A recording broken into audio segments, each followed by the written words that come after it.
Scotty Sio played at West Juniors growing up. He attended Trinity Grammar School in Summerhill from 2006 to 2009. He played 3 years of first 15 rugby in his time there. He then played a year of grade at West Harbour in 2010 and another year at Northern Suburbs in 2011. Before joining the Brumbies ahead of the 2012 season, he also made his Super Rugby debut. His current club team is the Tuggeranong Vikings in Canberra, Australia, and he debuted for the Wallabies in 2013. Now, for those of you who don't know anything about rugby, the Wallabies are Australia's rugby union team. They're world class. He's also played over 110 games for the Brumbies and 65 tests for the Wallabies. He's went to 2 World Cups for Australia in 2015 and 2019, and he has beaten the British and Irish Lions for the Brumbies in 2013 and won the inaugural Super Rugby Australia competition with the Brumbies in 2020. Hey, Scotty, Happy New Year, man. So great to see you. Tell me, what are you most excited about this year? Hey, James, Happy New Year to you and your family, first and foremost. Thanks for that. I guess just the new challenges that a year brings. You know, you set goals at the end of every year. You review with your family or your close ones, and you kind of put the plans in place to try and achieve them this year. So I guess for myself personally, heading into my 10th season at the Brumbies now. So I guess some would say a true elder statesman of the game. But it's really inspiring for me to see the enthusiasm and how much passion a lot of the young players have for when they come in.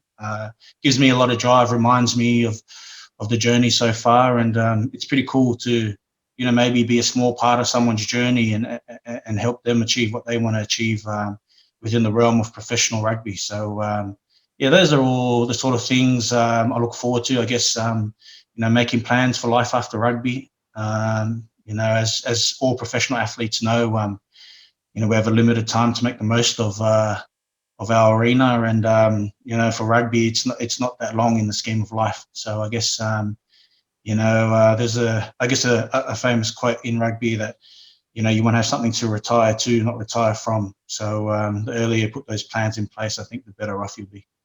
That's amazing. And it's a great lesson for a lot of young athletes out there who are at the start of their career and not thinking about stepping down from the field. It's great for them to hear that from you, who is starting to think, okay, in the next 3 to 5 years, I'm going to be looking at some kind of succession plan for myself, right? Yeah, 100%. And I think it's, I guess it goes in phases. I think I'm at that point in my career where it's probably a crucial time for me to make the most of that and, make the most of what rugby's given me.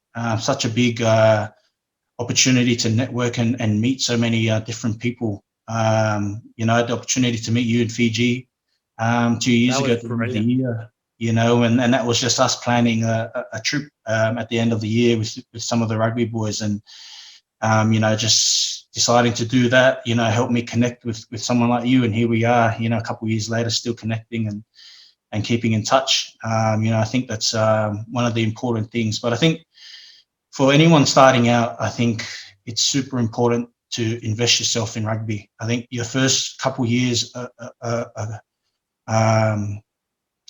put in place the steps that you need to help you sort of achieve what you do want to achieve in rugby. And I guess it's not a bad thing to pour yourself into rugby, because it's a time for you to sort of soak everything in and take as much advice as you can and keep evolving as a player, keep growing each year, and that way you'll be ready for your opportunity. So it's not a bad thing, I think, early on in your career to be super invested in rugby, and then eventually as you sort of figure out what your routine is and what gets you going and what's your inner drive, that's when you can sort of put those plans in place, have that steadfast routine, and then you start putting the plans in later in your career when you sort of know that maybe your time's up.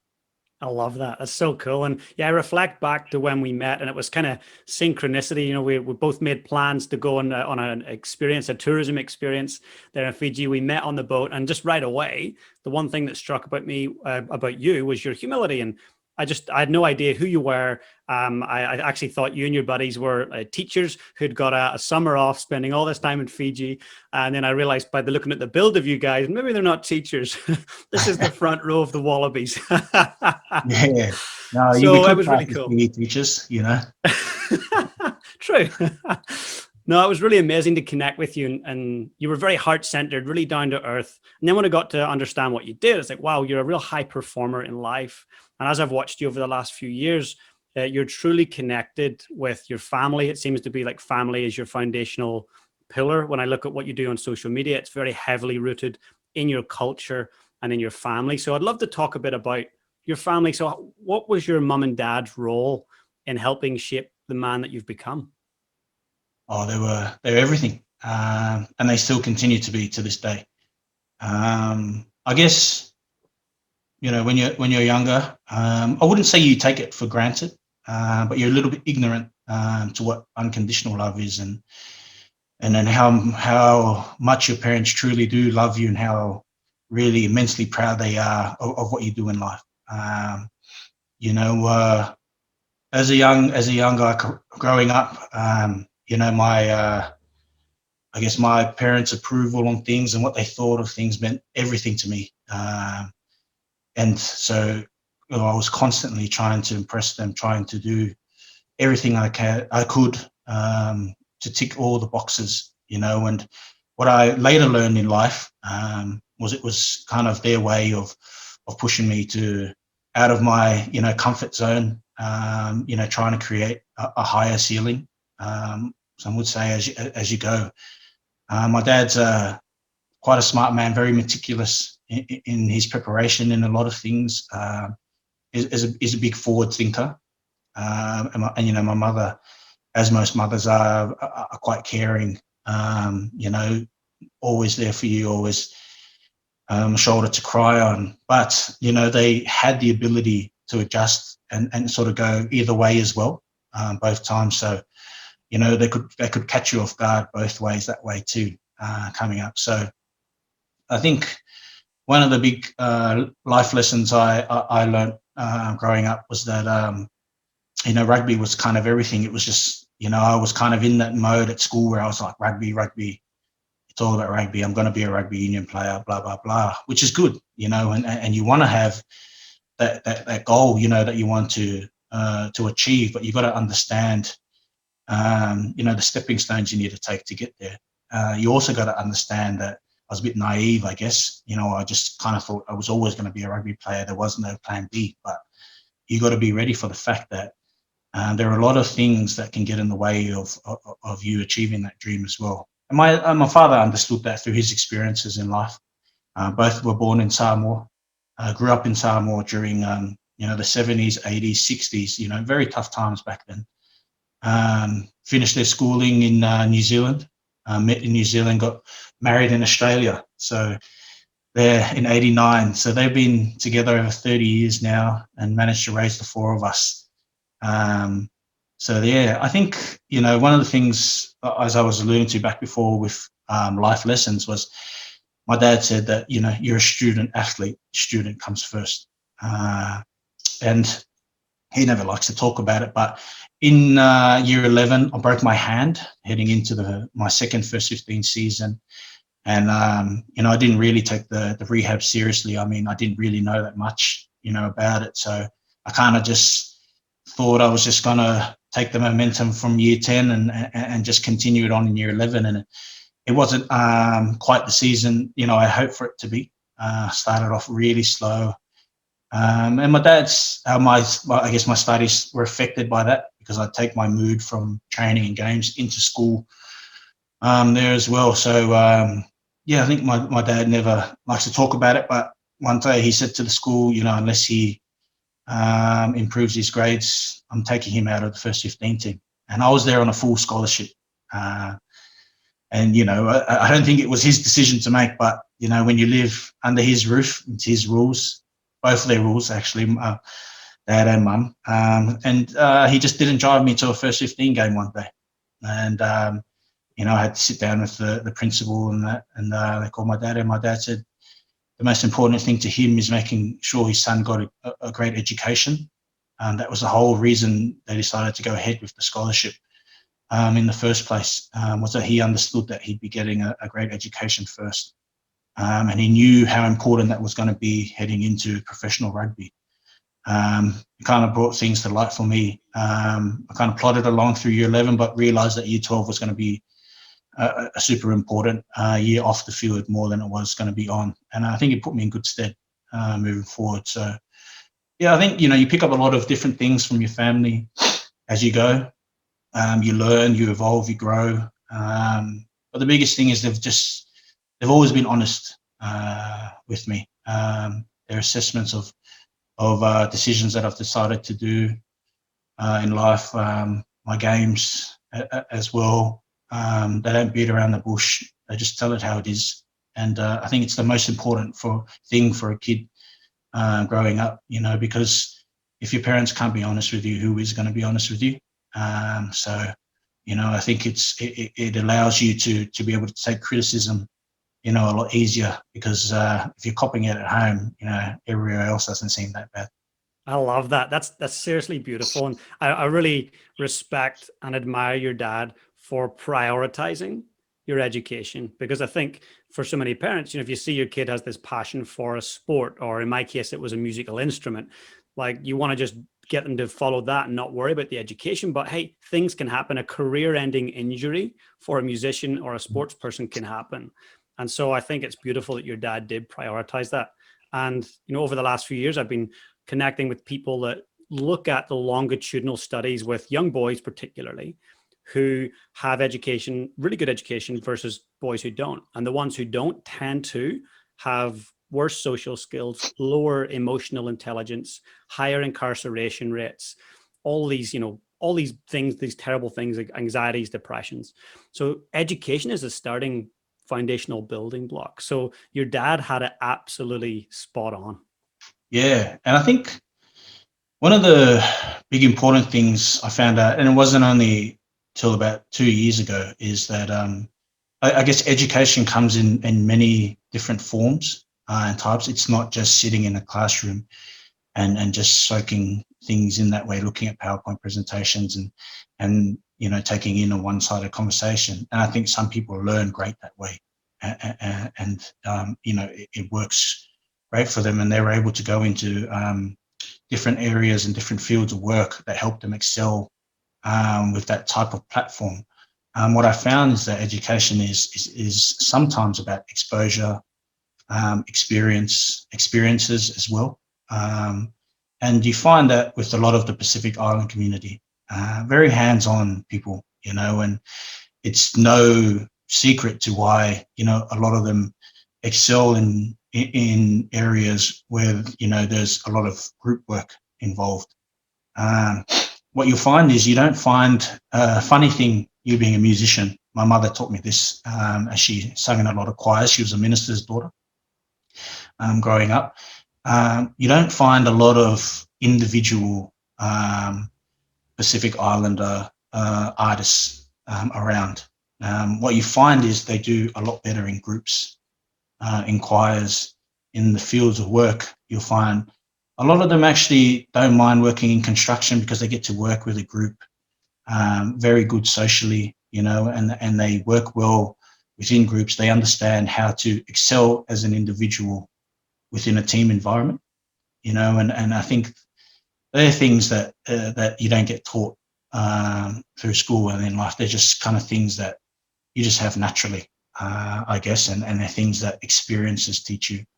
Absolutely. Over time. So yeah, it's kind of crazy to see. Everyone learns in different ways, just like everyone prepares for things in different ways, and it's so individual. But I guess for us, it's that, how do you put your stamp on things and put your flavour on things as an individual, and excel in that team environment. That's amazing. And when you think about the Wallabies, there's such a different dynamic of different backgrounds and people and ethnicities. So you bringing your Samoan culture to the team. So how does that all work with everyone bringing their different ethnicities? Does everybody celebrate everybody's backgrounds and enjoy it? And do you guys bring it to the team? Yeah. Yeah, we do. It was something that we probably didn't pay a lot of attention to early on in my career, and that's no fault of anyone's. It was just the norm, and we kind of just stayed with it. It was just easier that way, and sometimes the easy road always isn't necessarily the best road taken, but it's a road nonetheless. And in 2019 at the Brumbies, Dan McKellar decided he thought, with almost 50% of our squad being of Pacific Island descent at the Brumbies, it's a true opportunity for us to celebrate that and understand different things about how to get the best out of them, because sometimes we can be seen as quite shy. But if you understand the island culture and our mannerisms, you understand it has a lot to do with respect for elders. So, Dan being the head coach, we told him that, you are pretty much like the chief of the team, So and it's very rude, to be, first of all, when you're talking to someone in the Samoan culture, to be standing, you need to be sitting. And to be looking eye to eye the entire time. So what I guess we see in Western culture as a disrespect, not making eye contact the entire time, in other cultures is seen as a sign of respect, and it's just that understanding. And this is where I allude back to education through experience and exposure, and that. And he said, should we get someone in and do the PowerPoint and everything? And I'm just like, no, because you've got so many different cultures in here, you lose whoever was speaking first, and we don't have the time to do 3 different sessions about Samoa, Fiji, and Tonga. It's a good opportunity for you to do, like in Sydney, we have Fiji Day, Samoan Independence Day, Tonga Day. Like you go there, there's stalls, there's touch footy, and it's a great experience. The music, everyone's got a stage, everyone does items, sings, and it's just a nice way to sort of engulf the entire culture into one experience. And he decided to do that for us in 2019. So we did a big Pacifica Day at the start. We did an Ava ceremony. So in Samoan culture, compared to probably Fiji and Tonga, I guess kava is a bit more, sort of a day-to-day thing. In Fiji, they do have kava ceremonies, but in Samoa, only people with titles are known to drink the kava or the ava during the ava ceremony. So it's things I'm still learning. I have a few New Year's resolutions, and one of mine this year is to relearn Samoan and reconnect with my heritage. And Beautiful. I think it's a big thing. I'm hoping to travel to Samoa at the end of the year, revisit the villages, and just reconnect with the people who made my parents' childhoods so special, and see the places they grew up and understand where they came from, and keep understanding that. That's So beautiful.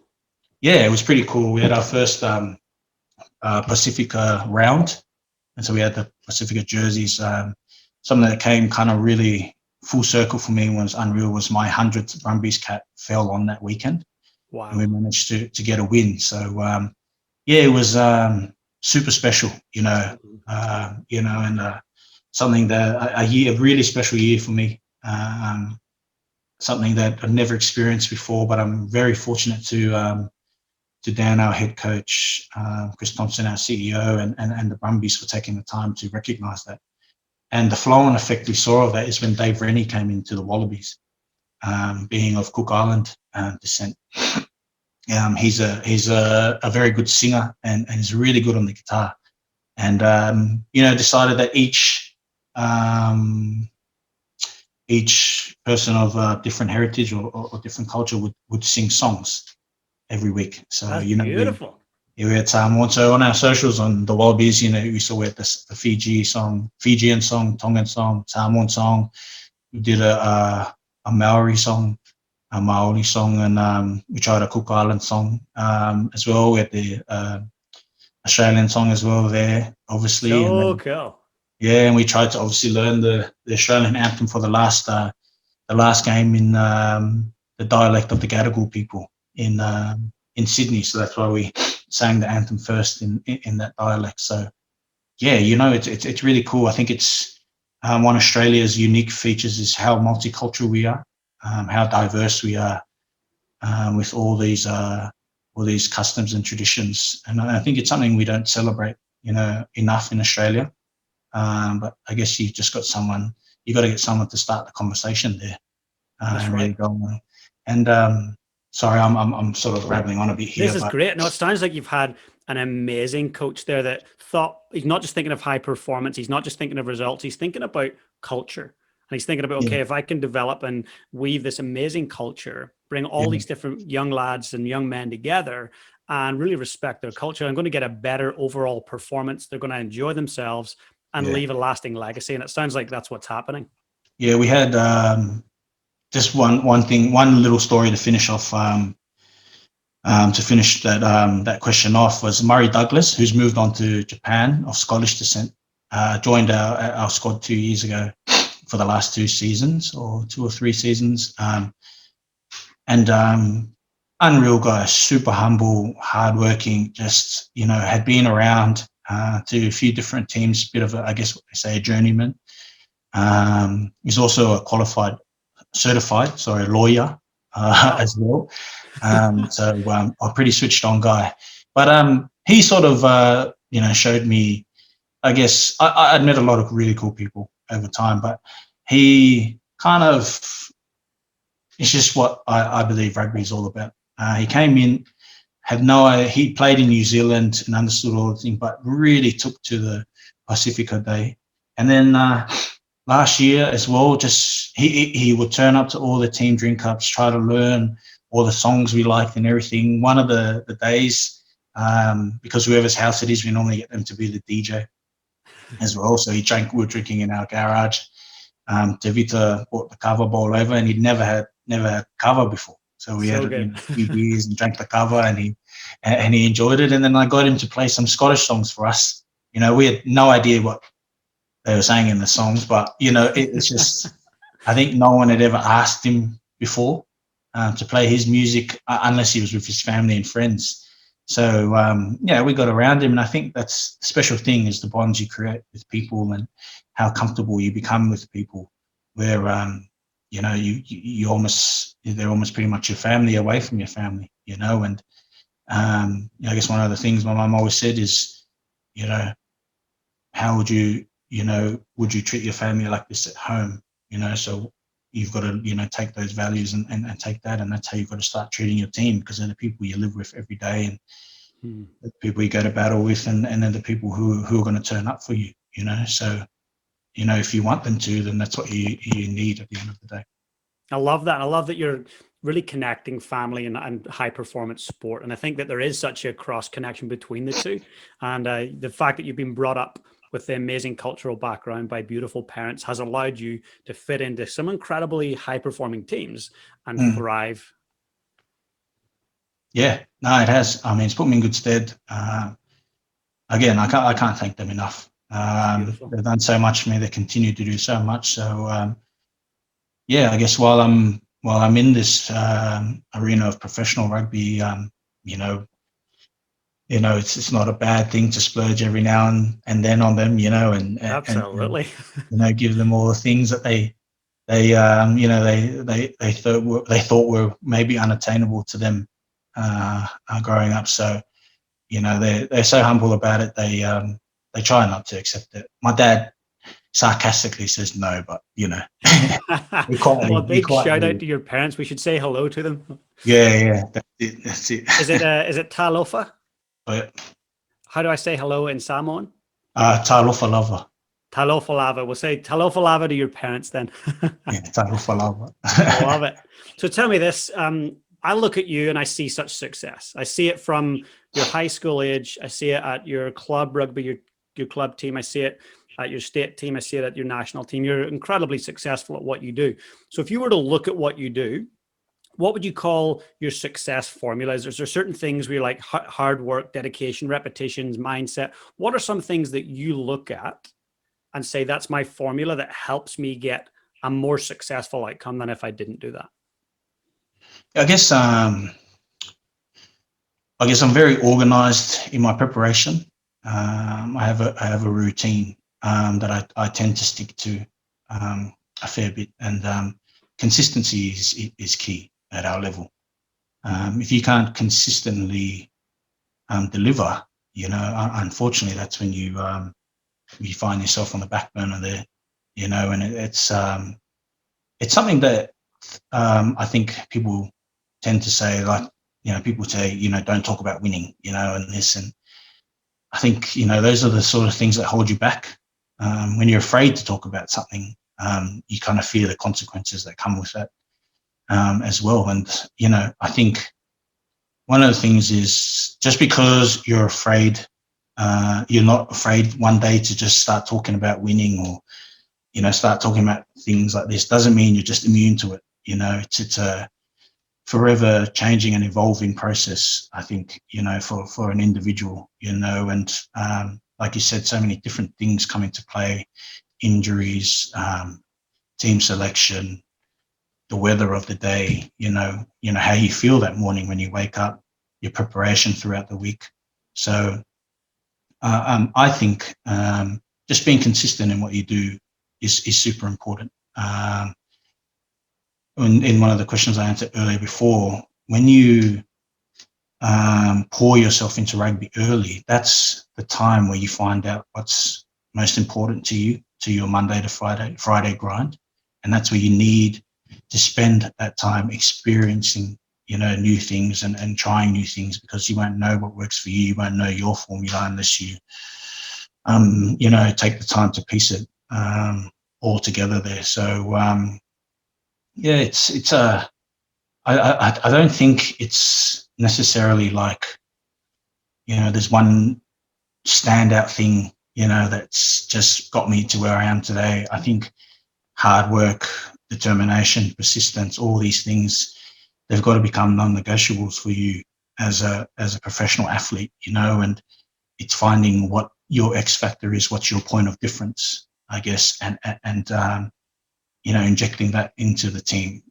What do you as an individual bring as a team? So understanding your core role in your position, and then understanding what you do the best compared to anyone in the world, there, and harnessing that. So I guess, I think one thing at the back end of my career I've learned is that you've got to be willing to keep growing and taking on advice as much as you can.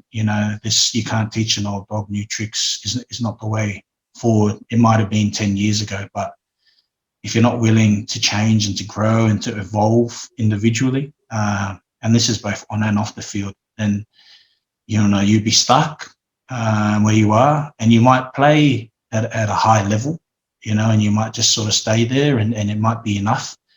But it then becomes the conversation of where you were a good player or where you were a great player, and if you're in the professional environment and you don't want to be, a great athlete, one of the greats, then, what are you really, you've got to understand, and what are you really trying to achieve in this arena here? So, yeah, I can't pin it down to one thing. I think it's forever changing for me. As you see, what's happening in the world is forever changing. So, yeah, I think it's just, having an open mindset, refreshing every year, and just remember what got you to where you were, and how hungry and driven you were when you first started professional rugby.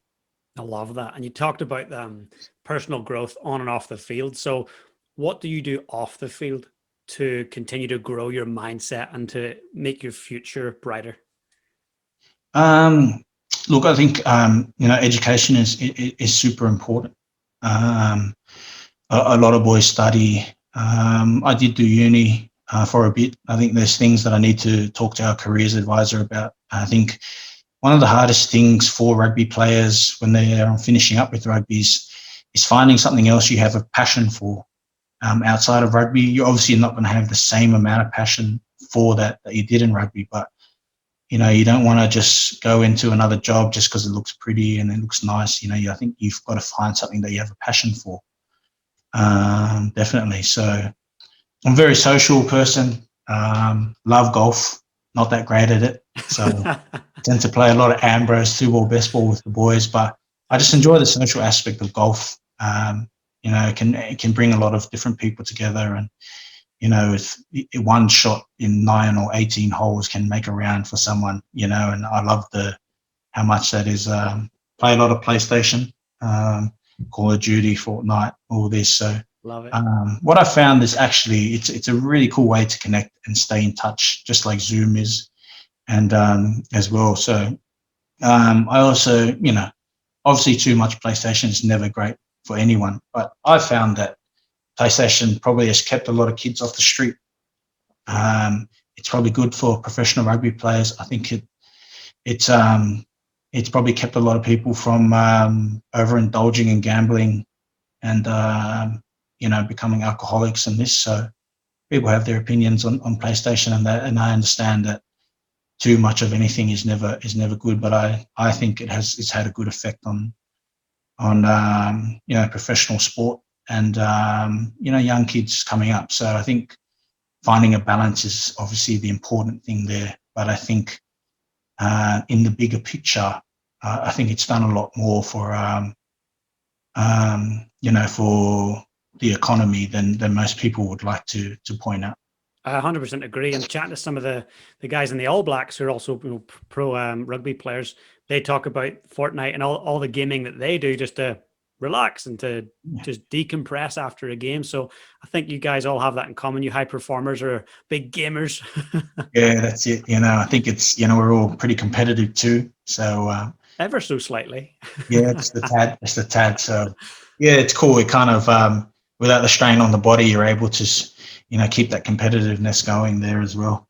I love it. And hey, would you have, if you think of someone out there who's dreaming, so they're sitting at home, they've got this massive dream, whether they're a kid or they're an adult, massive vision, massive dream, but they don't know where to start. What advice would you give to that person?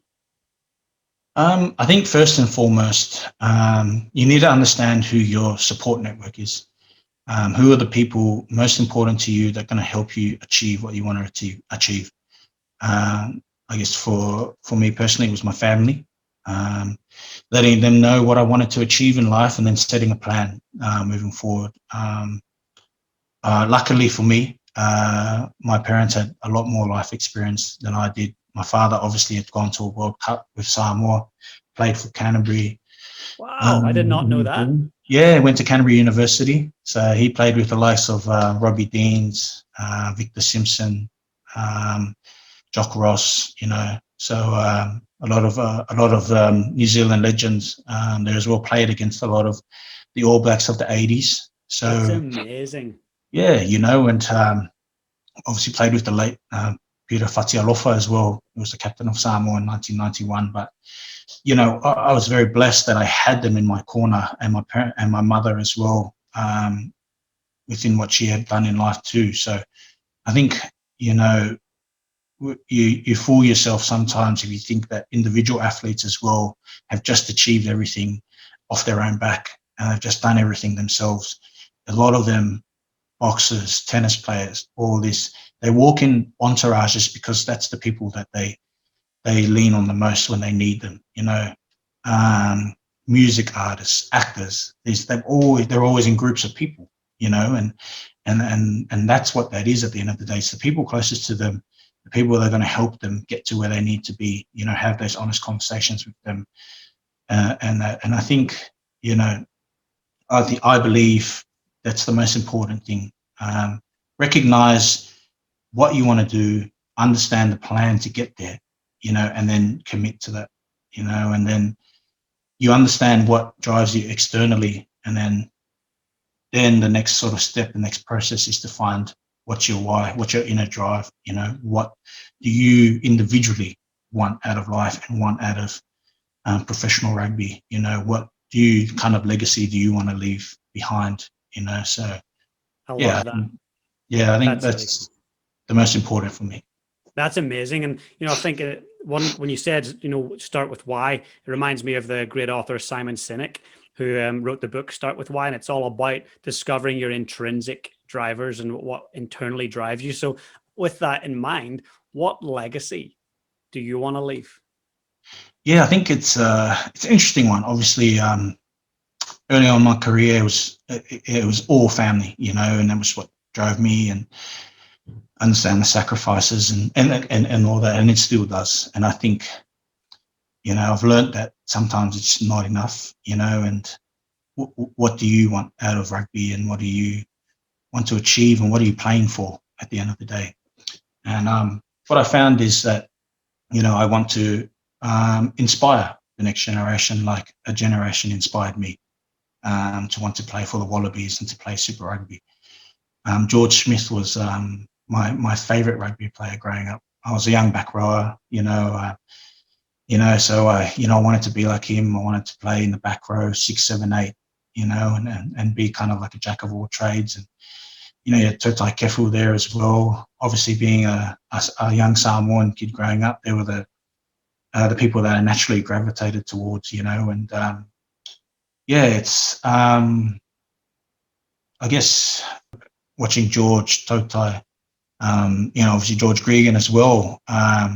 One day I'd hope to be one of those players that inspires a kid to want to play prop, for the Brumbies and the Wallabies, and leave that lasting legacy, get back to club rugby, and I remember how excited I was when we knew that, that first grade West Harbour were coming down, and, the Waratahs were potentially coming down to train with us. I played a lot of league growing up too. I was a Balmain junior, so getting the opportunity to meet Benji Marshall, in the mid 2000s when I was coming through was just unreal. And you sometimes forget that feeling, when you go through, and when you recognise that again, it's such a warm and unreal energy, and kids bring that out of you, I think, the most. So I think that's, when I look back on my career, I think you want to be known as a great player, but you'll find consistently a lot of guys say they've also wanted to be known as a top bloke. Well, I shouldn't say I think. I know that is the legacy that you're creating. You emanate this authenticity. You're down to earth. You're grounded. You're willing to speak to anybody and everybody. And you show that in person. You show it on your social media. You show it on the field, off the field. So you're really doing an amazing job at that, Scotty. Cheers, I appreciate it. It's amazing. And the one thing I want to ask you as well was just around pressure, because a lot of people look at you on the field and they're like, whoa, look at him go and look what he's doing. But not only are you dealing with on-field pressure, you've got a life off the field. Like, you've got to pay the bills, you've got to have relationships, you've got to deal with a broken down car, you've got to deal with what the media are maybe writing about you or social media. How do you deal with stress and pressure? Yeah, it's a tough one. Look, I think you've just got to look at it from the perspective of there's the pressure that we face, and then there's the pressure that people around the world are facing who are less fortunate than you are. You've really just got to put things into perspective. I think, sometimes we probably make our problems to be bigger than what we think they are, and when you do that, you're able to micromanage them better, I think, as well there. But you're right. I mean, it's not a performance-based environment without pressure. At the end of the day, the pressure to consistently turn up at training each week, the pressure to, perform on game day, week in, week out, and continually push the boundaries there. I guess the pressures of what the day-to-day living at home bring. But I think it's all part of the process at the end of the day. If you're too busy thinking about the outcomes and the consequences, then you forget about what's the process, to figure these out, and it becomes so much tougher. I think I've been under pressure a lot through times. I don't think that you can say that you haven't, and people who in the professional environment say they don't really feel the pressure are definitely lying. Everyone feels it in some sort of way. Everyone just has different ways of dealing with it. there. So yeah, I think I found a lot of the things away from rugby, sort of tougher to deal with. I'm single at the moment, so I guess I'm trying to find something to share this life with. Yep. Someone who becomes important to me away from my family, and you don't fear the consequences of rugby, because you know that you can turn it around in 1 week or in one training session. You know what I mean? Like, we all make mistakes on the rugby field, but the magnitude of the mistakes you make there compared to some of the mistakes you can make in life, it's probably not even in the same conversation there. Absolutely. Yeah, it's not like you can stuff up a relationship and then just make it up the next day. People just sometimes don't let go of things, and sometimes you never recover from that. So it's the same with all different personal experiences in life. So there are definitely things that probably I haven't found the answer for me, and I'm continually trying to find that answer and open yourself up. I think fear of failure away from rugby is massive. It's something probably that I've need to continually deal with. It's always a tough one. So I think it's there, and if you understand that it's there, that's a good thing, because when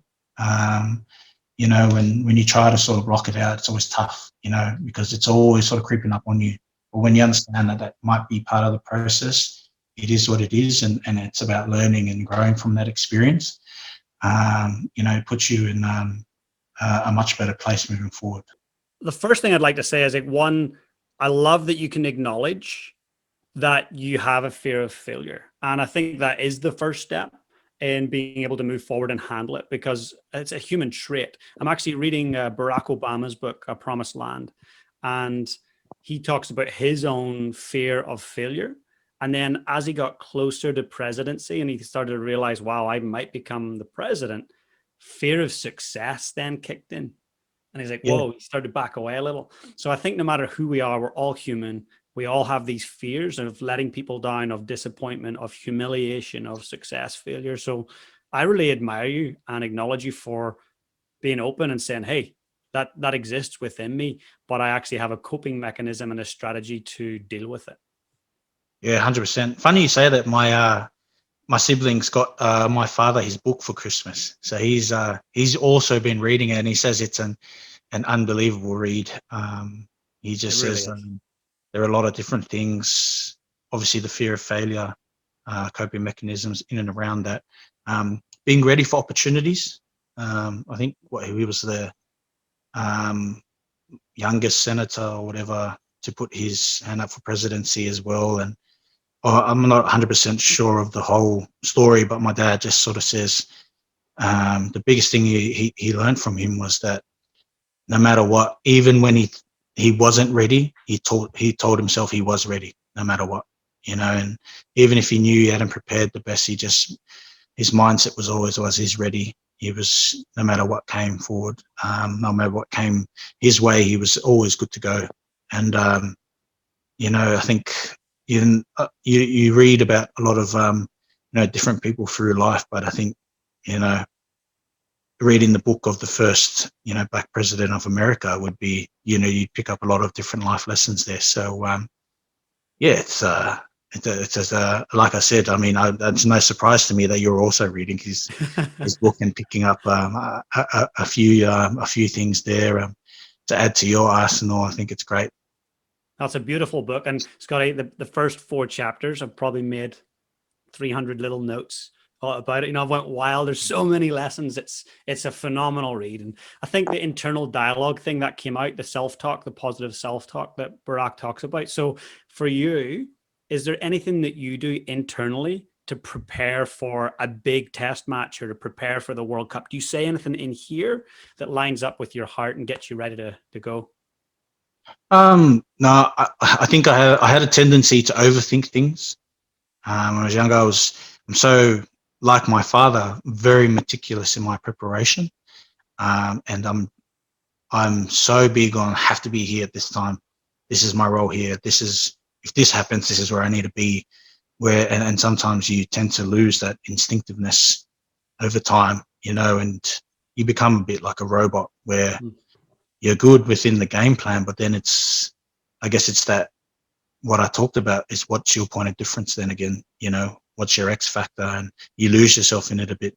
So I think I just have to tell myself that I've been here and I've done it before, plenty of times, and just go back to that. What worked for you, when you're coming through, and what got you to where you are today. And I just have to remind myself of that at the end of the day, and remind myself that what I've done from Monday to Friday is enough, and I've ticked the boxes, and it's just about making sure that I, turn up on game day for my teammates, for my team, and for those people who are supporting me. That's amazing. And I think people listening could also apply that to their own lives. Mm. And when they're coming up against a big, say, a career transition, or they're applying for a job, or they're about to get down on one knee and propose, is just remember, hey, I've succeeded in one thing before. I've succeeded in this. I passed that test. I got my driving license. I think it's about empowering yourself and reminding yourself you have done it. And I want to thank you for sharing that. It's amazing. Yeah, no, 100%. I think sometimes, we're our own harshest critics, and we don't give ourselves, enough credit for what we've achieved in life. And, I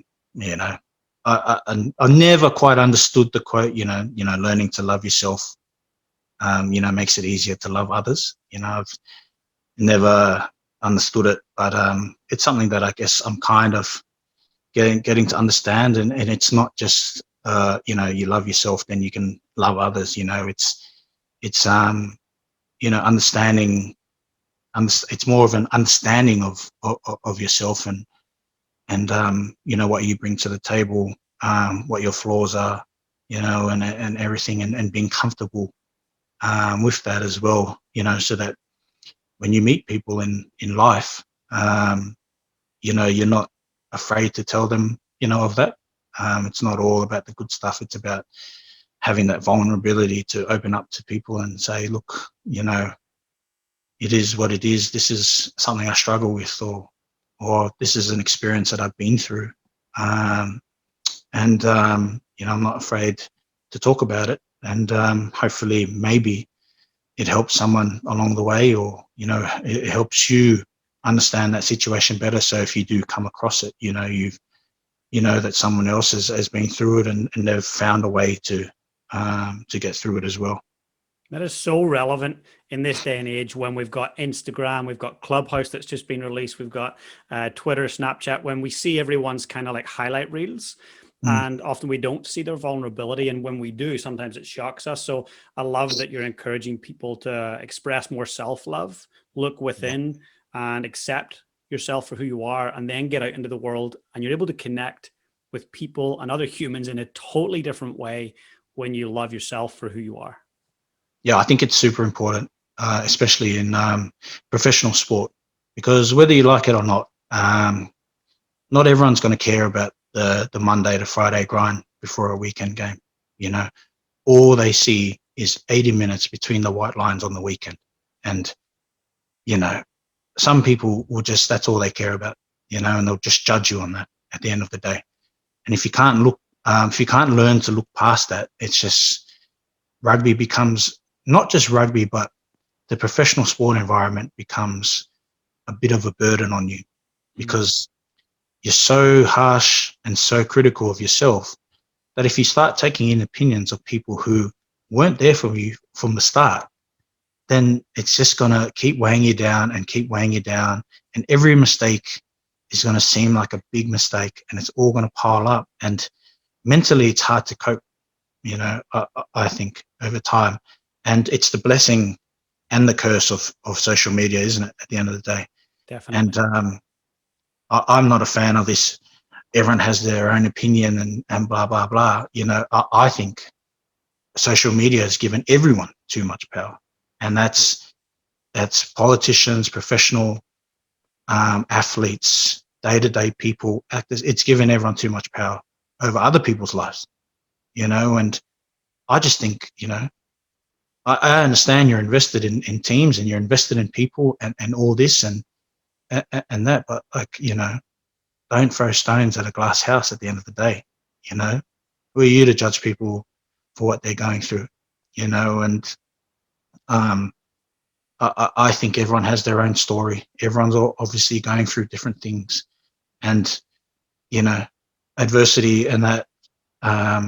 You can't just say because someone is starving here, they have no water, and that their problems are just bigger than what you're going through. You got to understand that every little problem, counts. And obviously I'm a man of faith, a Catholic.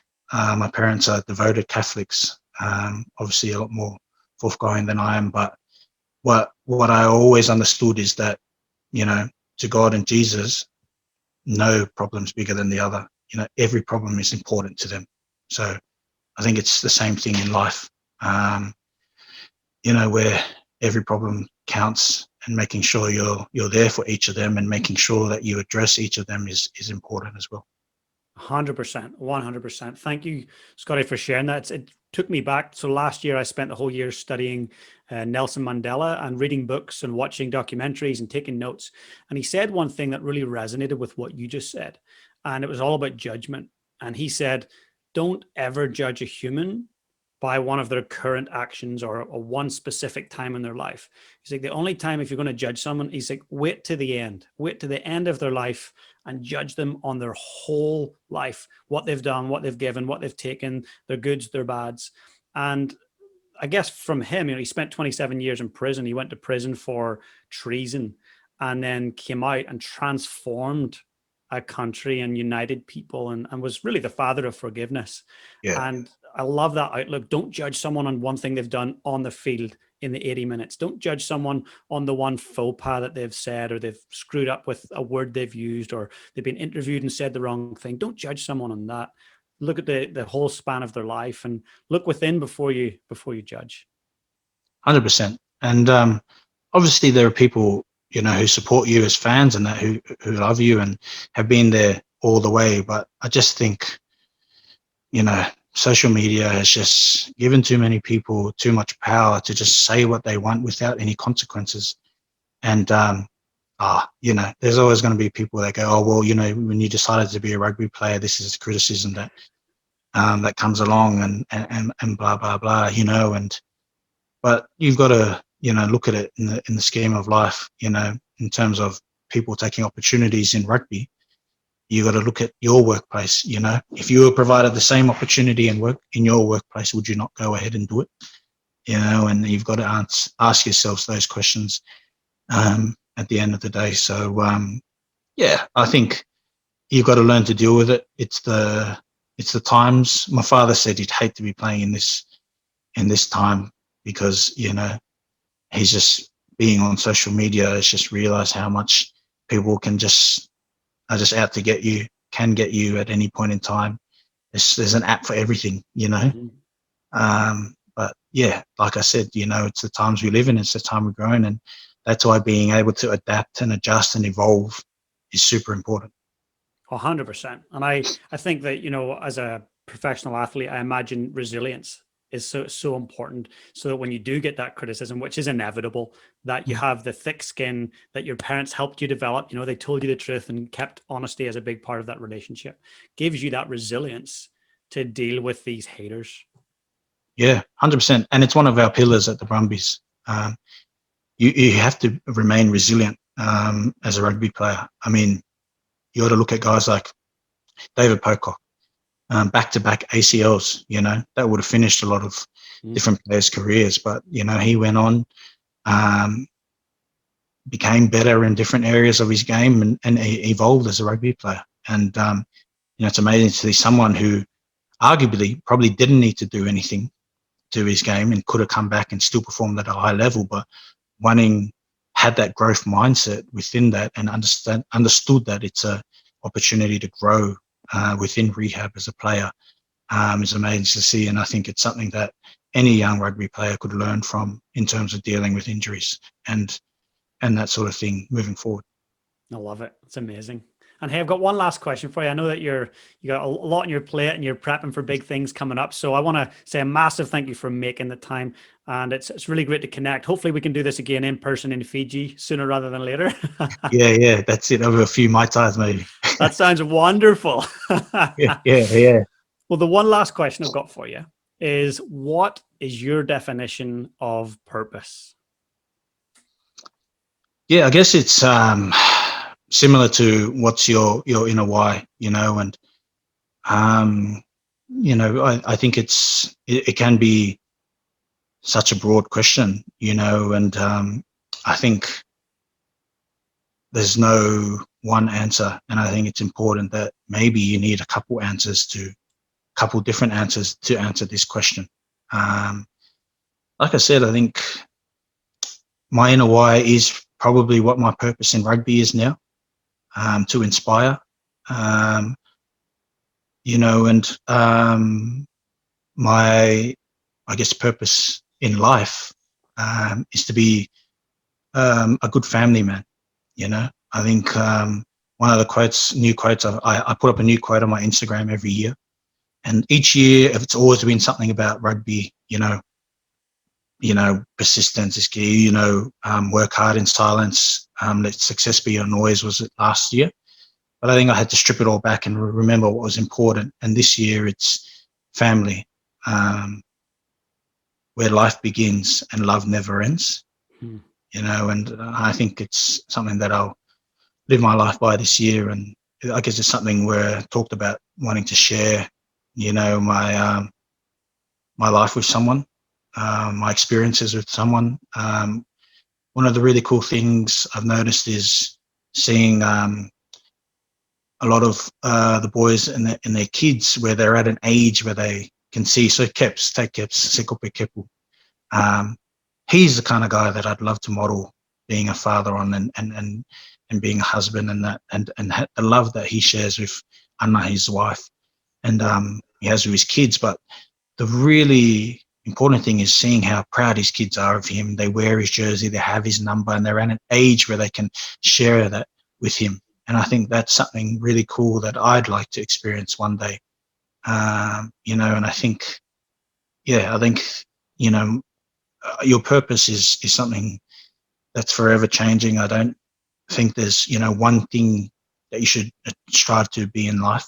I think it's, a couple of different things that you'd like to leave in terms of a legacy, and in terms of your experiences with people. They have different conversations and had different experiences with you. So they talk about the different things, about you that they got to spend time with. So, I guess I can't give you one of those textbook answers. That's great. But that was amazing. Yeah, but it's, I guess it's, for me, it's just something that I just keep learning and keep understanding as I go along to the journey of life. I love it. Well, I want everyone that's listened in to please head over to Instagram, follow Scotty Sio. That's SIO, Scotty Sio. Please go and follow him. He's an inspiration, incredible player. So, Scott, I just want to say a heartfelt thank you for making the time to connect. Thank you so much for having me on.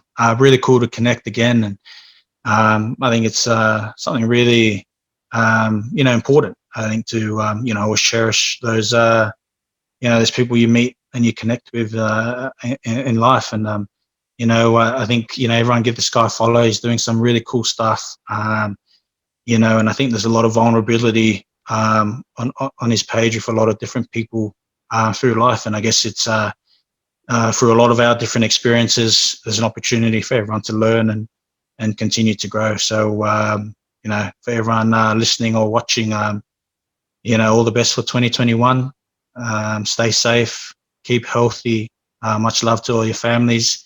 Same to you, brother. Thanks for having me on. I appreciate it. And, all the best for the year.